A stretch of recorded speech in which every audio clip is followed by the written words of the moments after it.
demonstration of rendezvous, docking, undocking, and power transfer takes place. The mission will be a forerunner for autonomous docking needed for future lunar missions like Chandrayaan 4, ISRO's ambitious program of building and operating of Bharatiya Antariksha Station. Through this mission, India is marching towards becoming the fourth country in the world to have space docking technology.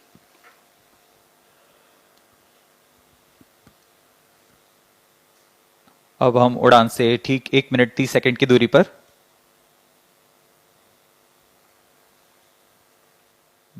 ISRO यह क्रांतिक प्रयोग भविष्य के mission जैसे अंतरिक्ष यान रखरखाव, space station संचालन, अंतरिक्ष ग्रहीय मिशन जैसे अंतर्ग्रही मिशन जैसे चंद्रयान, गगनयान आदि मिशनों में स्वायत्त डॉकिंग तकनीक का अग्रदूत होने जा रहा है। यह तकनीक आज कुछ ही देशों के पास है, जैसे यूएस, रशिया और चाइना। इस प्रयोग के पश्चात भारत भी उन चुनिंदा देशों में होगा जिसके पास यह तकनीक होगी। अब हम उड़ान से 50 सेकंड की दूरी पर -45 seconds, -40 seconds, -35 seconds, -30 seconds, real-time programs activated, -25 seconds, -20 seconds, -15 seconds, 10, 9, 8, 7, 6, 5, 4, 3, 2, 1, 0. Plus 5 seconds. Lift off normal. That's a marvelous liftoff of PSLV C-60 SpaceX mission on the go. Plus 15 Sleek seconds. PSLV Corellon vehicles saluted against the night sky, a beautiful sight to behold. जी हाँ, अभी आपने देखा सफलतापूर्ण उत्थापन PSLV C-60 rocket का। रात को रोशन करता हुआ PSLV C-60 अपने उद्दिष्ट कक्षा की ओर ट्रैकिंग सभी तंत्र सामान्य निष्पादन करते हुए रेंज ऑपरेशन डायरेक्टर ने इसकी पुष्टि की है। प्रथम चरण का निष्पादन पूरी तरह सामान्य है।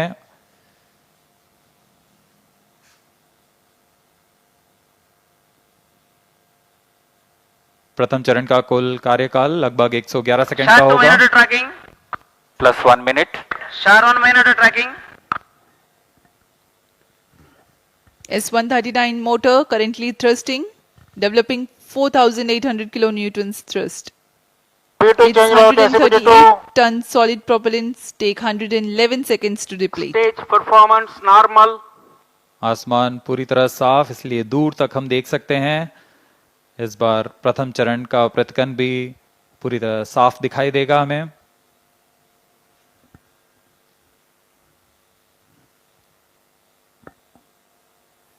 Shah station currently tracking the rocket.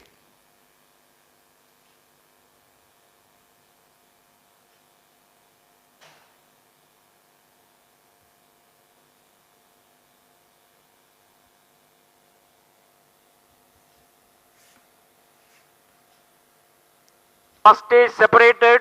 Second stage engine started. Closed loop guidance initiated.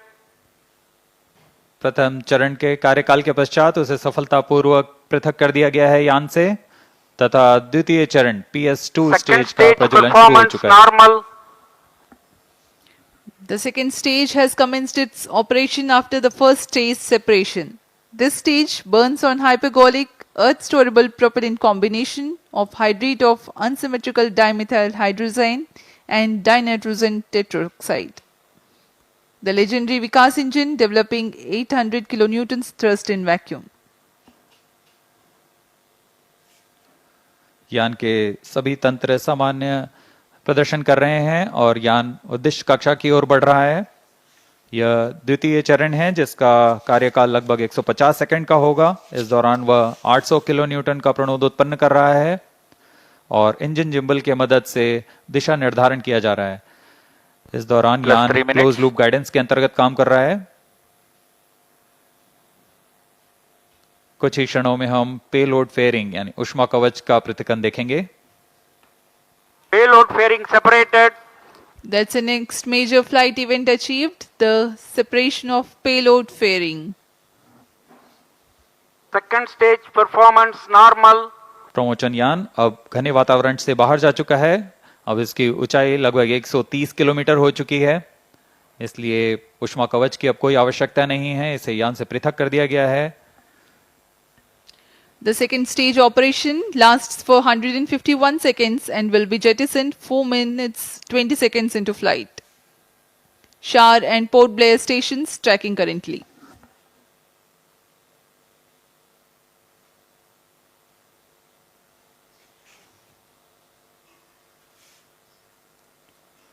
द्वितीय चरण तरल 4 नोदक पर minutes. आधारित चरण है। इसमें लगभग 42 टन तरल नोदक का प्रयोग किया जाता है।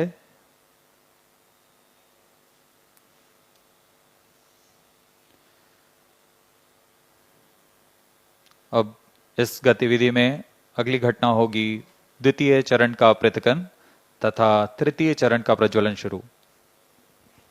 Second stage separated. Third stage ignited. We are 4.5 minutes into flight and the third stage has commenced Third its stage operation. performance normal.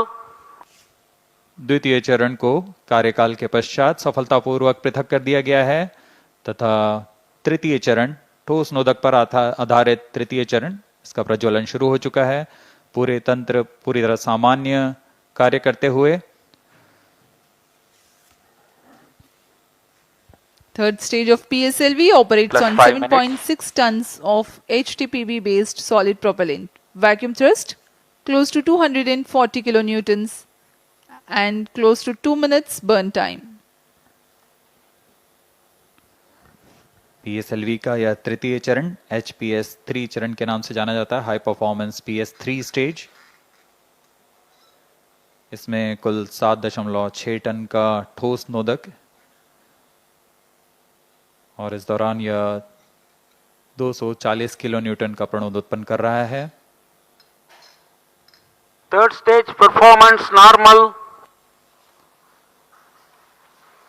तृतीय चरण को सतीश धवन अंतरिक्ष केंद्र द्वारा निर्मित किया जाता है।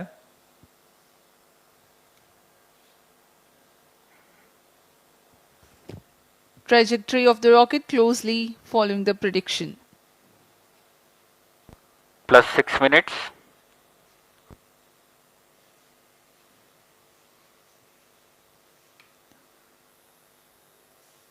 यान पूरी तरह अपेक्षित पथ का अनुकरण करता हुआ अब तृतीय चरण अपने अंतिम कार्यकाल की ओर।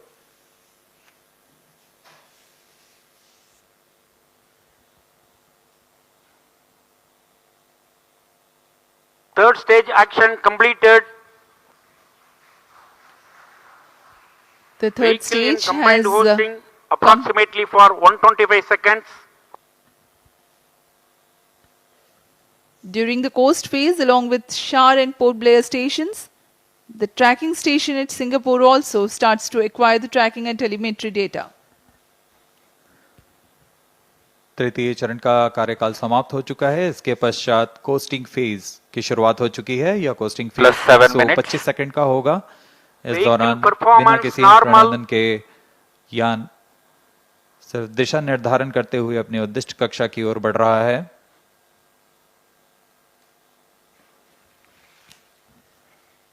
As a precursor to rehearse for Gaganyaan mission, 11 ground stations will support for PSLV C-60 launch vehicle for orbits 1 and 2.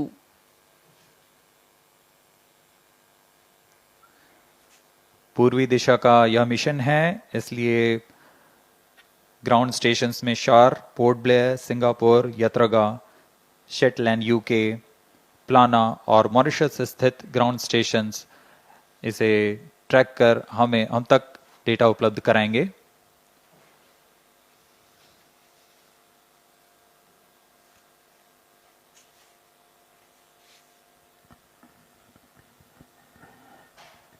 plus 8 minutes. वर्तमान में Vehicle शार तथा performance पोर्ट ब्लेयर normal. स्थित ग्राउंड स्टेशन हम तक डेटा उपलब्ध करा रहे हैं। यान के सभी आंकड़े हम तक टेलीमेट्री डेटा द्वारा प्राप्त किए जाते हैं और उससे हमें अभी यह पता लग रहा है कि सभी तंत्र सामान्य हैं।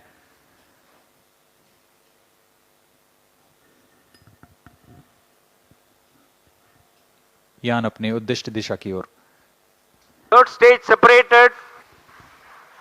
We have a confirmation from Range Operations Director that the third stage separation has taken place, Fourth stage engine started. and the fourth stage, uppermost stage PS4 is currently operating. जी हाँ, कोस्टिंग फेज समाप्त हो चुका है। Fourth stage तृतीय चरण performance को यान normal. से पृथक किया जा Plus चुका 9 है minutes. तथा इसके पश्चात चतुर्थ चरण PS4 स्टेज का प्रज्वलन शुरू हो चुका है और सभी तंत्र सामान्य कार्य कर रहे हैं।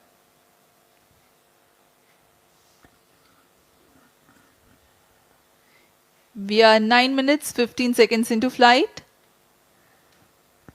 Current altitude 417 kilometers.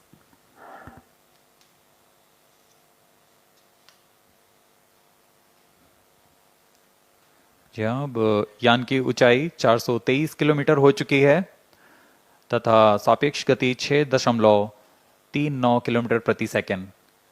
उद्दिष्ट कक्षा के लिए यह ऊंचाई 476 किलोमीटर की होनी है तथा सापेक्ष गति 7.3 किलोमीटर प्रति सेकंड की प्राप्त करनी बाकी है।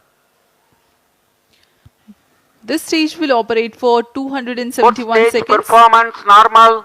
during which the rocket will ascend to 80 Plus 10 kilometers minutes. in altitude. The relative velocity is enhanced from 6.2 kilometers per second to 7.3 kilometers per second. At 13 minutes 12 seconds into flight, the PS4 shuts off.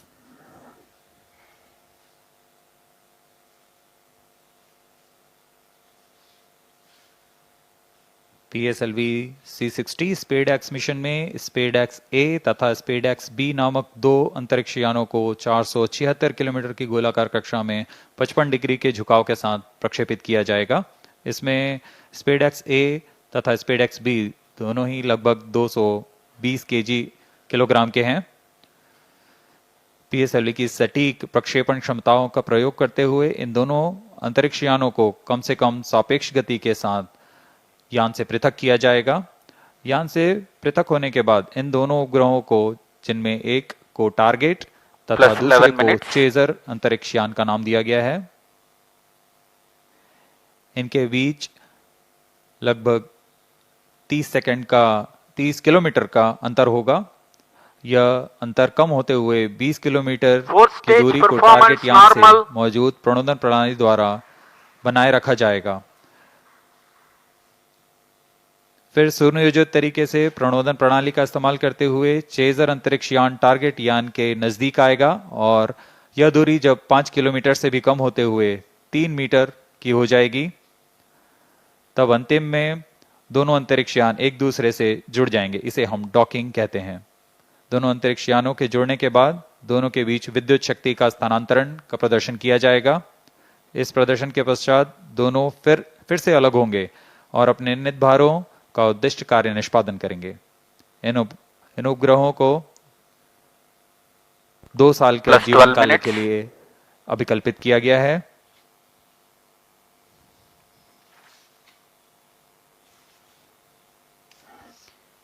SpaceX mission is ISRO's first endeavor to get two spacecrafts to dock in space. SpaceX has indigenous technologies developed for this mission. Docking mechanism is homegrown. So are the suite of 4 rendezvous and docking sensors. The spacecrafts will carry power transfer elements. The two spacecrafts will autonomously communicate through Fourth inter-satellite stage communication performance link normal. ISL incorporated with inbuilt intelligence to know the states of other spacecraft. The Novel Relative Orbit Determination and Propagation RODP processor used for SpaceX is GNSS based. it is meant to determine the relative position and velocity of other plus spacecraft. 13 minutes, The noteworthy thing is due to small size of SpaceX spacecraft, the precision involved is higher than what is sufficient for a larger spacecraft. Indigenous novel autonomous rendezvous and docking Core strategy stage thrust have cut been off. developed. Vehicle in hosting phase before चतुर्थ satellite चरण separation को for 117 अब seconds. बंद कर दिया गया है। कुछ ही क्षणों में अंतःक्षेपण की स्थितियां प्राप्त की जाएंगी।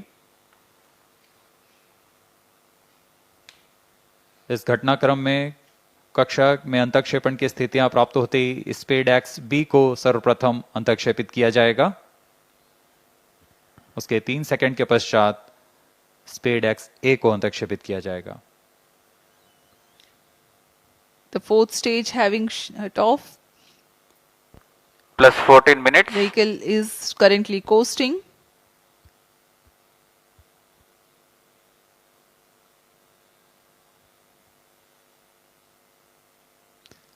स्पेसएक्स उपग्रहों Satellite में injection विशेष संवेदक conditions लगाए are गए हैं। achieved. जी हाँ, अभी रेंज ऑपरेशन डायरेक्टर ने इसकी पुष्टि की। कक्षा में अंतःक्षेपण की स्थितियां प्राप्त की जा चुकी हैं। कुछ ही क्षणों में स्पेसएक्स बी का प्रमोशन हम देखेंगे। We are few seconds away from the injection of SpaceX B spacecraft, followed by SpaceX A separation, which will take place 3 seconds later.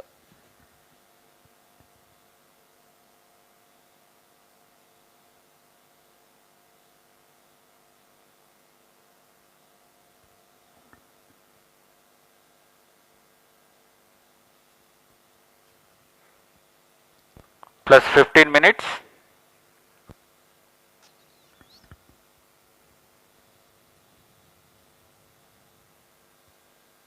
कक्षा में अंतःक्षेपण की स्थितियां प्राप्त की जा चुकी हैं।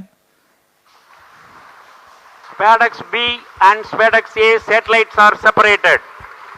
जी हाँ, और रेंज ऑपरेशन डायरेक्टर ने इसकी पुष्टि की। दोनों This मुख्य is Range उपग्रह Operation Director. बी और PSLV स्पेसएक्स ए दोनों को C60 mission accomplished सफलतापूर्वक with respect उद्देश्य to कक्षा में SpaceX अंतःक्षेपित satellite कर दिया गया separation. है। But mission is continuing for PS4 orbital platform experiment, that is POEM-4, with 2 phases of fourth stage restart. After 2 phases of restart, PS4 stage orbit will be changed to 354 km circular. The first phase of PS4 restart happens in non-visibility period. The second phase of PS4 restart takes place in the visibility period of Shetland in orbit 2. During the non-visibility period, ground trace will be updated by extrapolation on the video wall. The non-visibility period is approximately for 3100 seconds. All the stations involved in operation shall continue in operations. Handing over to Mission Director.